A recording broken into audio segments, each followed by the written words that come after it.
अवधूत चिंतन श्री गुरुदेव दत्त श्रीपाद श्री वल्लभ लीलामृत अध्याय 9 भाग 1 श्रीपादजींचा चोल कर्म विधी जावळ काढणे वृत्तांत.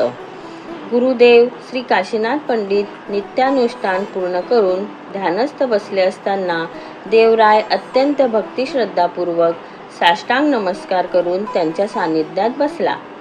श्री काशीनाथ पंडितांनी आपले ध्यान पूर्ण झाल्यावर शिष्य देवरायाकडे कृपादृष्टीने पाहून म्हणाले, हे वत्सा देवराय, तुझ्या मनात काही इच्छा असेल तर ती सांगावी.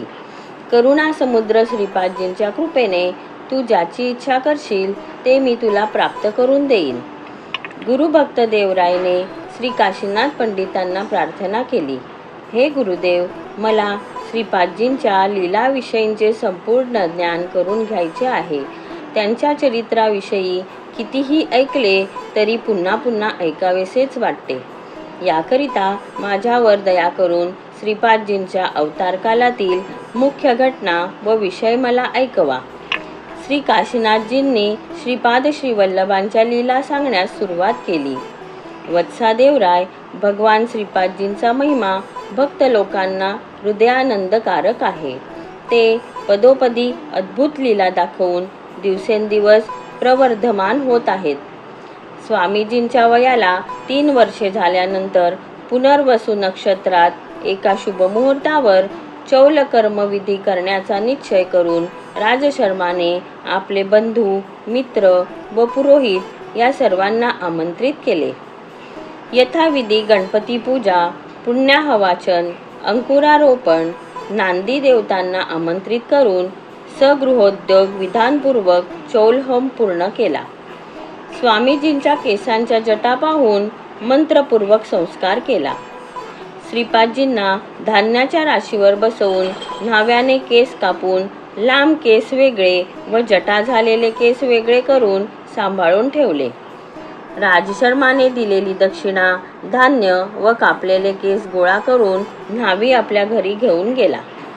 श्रीपादजींचे अभंग्य स्नान करून पंडितजींनी त्याला आशीर्वाद दिला. त्या पंडितांचा यथायोग्य सत्कार करण्यात आला. ज्या सुवासिनींनी श्रीपादजींची मंगलारती औक्षण केले त्यांचा सुवर्णाभरणाने सत्कार केला गेला.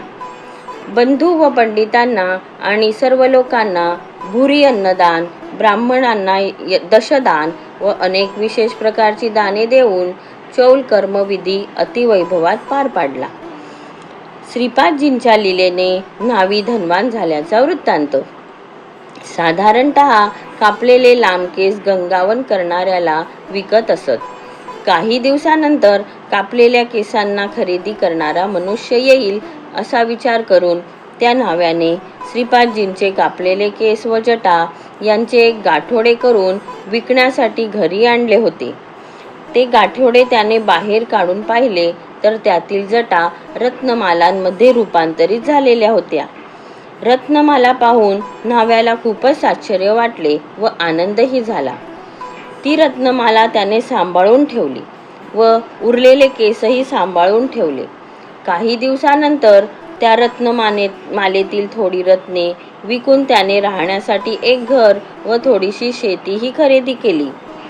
तो स्वामींच्या अनुग्रहामुळे सुखी जीवन उपभोगू लागला. दररोज श्रीपाद स्वामींची सेवा न चुकविता करू लागला व त्याने आपले आयुष्य सुखी केले. याच प्रकारे स्वामींच्या अनेक लीलांमुळे अनेक लोकांना आनंद, संतोष आणि धनसंपत्ती मिळू लागली. अनेक भक्तांच्या इच्छा, मनोकामना पूर्ण होत होत्या. श्रीपादजींचा बोरे विकणाऱ्या लक्ष्मी नरसम्मावर अनुग्रह वृत्तांत. त्याच दिवसांमध्ये श्रीपाद श्री वल्लभ स्वामींच्या घरात विचित्र घटना घडली. पिठिकापूरच्या सरहद्दीवरील कुमारपुरम या गावात लक्ष्मी नरसम्मा ही वेल्मा स्त्री राहत होती. तिच्या पतीला दम्याचा आजार होता. त्यामुळे तो कुठलेही काम करून आपल्या कुटुंब व मुलाबाळांचे पालन पोषण करू शकत नव्हता. लक्ष्मी नरसम्माला दुसरा काहीच उपाय नसल्यामुळे आजूबाजूच्या शेतामध्ये जाऊन फळे गोळा करून पिठिकापुरात गावभर हिंडून विकावी लागत असत व चरितार्थ चालवावा लागे. जेथे ब्राह्मण आणि वैश्य लोक राहत होते. तेथे जाऊन आणलेली फळे विकून बदल्यात डाळ, तांदूळ, धान्य इत्यादी वस्तू घेत असे. एके दिवशी लक्ष्मी नरसम्मा बोरे विकत विकत श्रीपादजींच्या घराजवळ आली. ती मोठमोठ्याने बोरे घ्या बोरे अशी आरोळी देत होती. तिचा आवाज ऐकून आईच्या मांडीवर बसलेल्या श्रीपादजींनी खाली उतरून आपल्या आईला बोटाने निर्देश करून बोरे विकत घेण्यास सांगितले. सुमती मातेने बोरे विकणाऱ्या स्त्रीला हाक मारली. तिच्या डोक्यावरील पाटी खाली उतरवण्यास मदत केली. अति गोजीरवाण्या दिसणाऱ्या बालकाला पाहून अरे, हा तर जणू काही कृष्ण कन्हैयाच दिसतो आहे असा विचार नरसम्माच्या मनात आला. त्या अतिसुंदर बालश्रीपादाला पाहून तिला परमानंद झाला. त्या बालकाकडे पाहत लक्ष्मी नरसम्मा म्हणाली, हे कान्हा, तुला जितकी बोरे पाहिजेत तितकी तुझ्या सोन्यासारख्या हाताने घे. श्रीपादजींनी आपल्या छोट्याशा हाताने टोपलीतील बोरे उचलली. त्यापैकी काही तोंडात टाकली व उरलेली जमिनीवर ठेवली. नंतर तो घरात पळतच गेला. आपल्या छोट्या छोट्या हातांच्या मुठीत धान्य भरून दुडूदुडू धावत आला. त्याच्या गच्च भरलेल्या मुठीतून धान्य बोटांच्या टोपलीजवळ सांडत होते. श्रीपादाने मुठीतील उरलेले धान्य लक्ष्मी नरसम्माच्या टोपलीत टाकून दिले. लक्ष्मी नरसम्मा त्या बालगोपालासारख्या दिसणाऱ्या मुग्ध मनोहर अतिसुंदर रूप असलेल्या बालकाला पाहून परमानंदात बुडून गेली. अतिहर्षाने त्या बालकाला म्हणाली, स्वामी, तुम्हाला आणखी जितकी बोरे पाहिजेत तितकी घ्या असे म्हणत त्याच्याकडे टक लावून पाहू लागली. नंतर तिने खाली सांडलेले धान्य गोळा करून टोपलीत टाकले व टोपली डोक्यावर ठेवून आपल्या घरी निघून गेली. श्रीपादजींनी त्या लक्ष्मी नरसम्माच्या डोक्यावर असलेल्या टोपलीकडे कृपादृष्टीने पाहिले. श्रीकृष्णाने जसे सुदाम्याकडून मुठभर पोहे घेऊन त्याला कुबेरासारखे धनवान केले, त्याप्रकारे लक्ष्मी नरसम्माच्या टोपलीत बोरे विकून जे धान्य गोळा झाले होते त्या धान्याचे दाणे सुवर्णात रूपांतरित व्हावे असा आशीर्वाद तिला दिला व तिला दारिद्र्यातून मुक्त केले. काही कालानंतर लक्ष्मी नरसम्मा आपल्या पतीला श्रीपादजींच्या सानिध्यात घेऊन आली. श्रीपादजींनी त्यालाही अनुग्रहित करून संपूर्ण निरोगी व स्वस्थ केले. ते दोघे पती पत्नी आजन्म श्रीपादजींचे भक्त झाले व सतत त्यांच्या सेवेत व्यस्त राहिले. श्रीपादजींच्या लीला व श्रीपादजींचे अक्षर स्वीकारण वृत्तांत.